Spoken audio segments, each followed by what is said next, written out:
In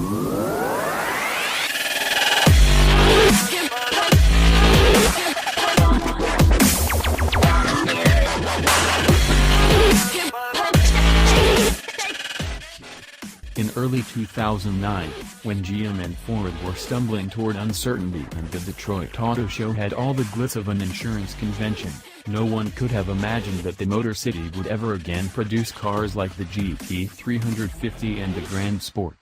But it's well known that car companies can be at their best when they're anxious about keeping the lights on.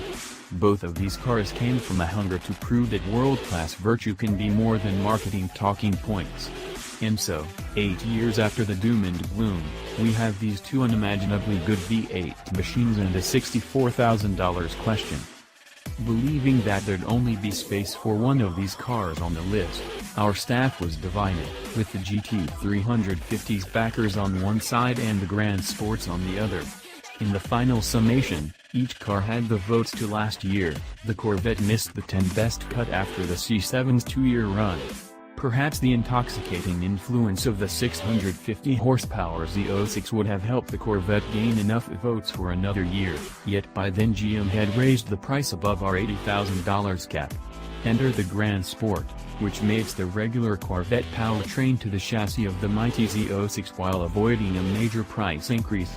You can park a GS in your driveway for as little as $66,445, exactly $10,000 more than the base car and nearly $15,000 less than the Z06.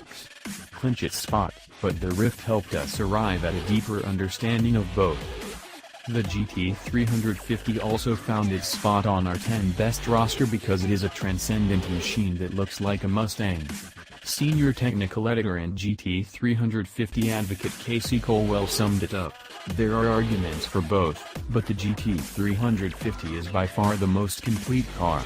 I drove the Grand Sport and the GT350 back-to-back twice to come to that conclusion.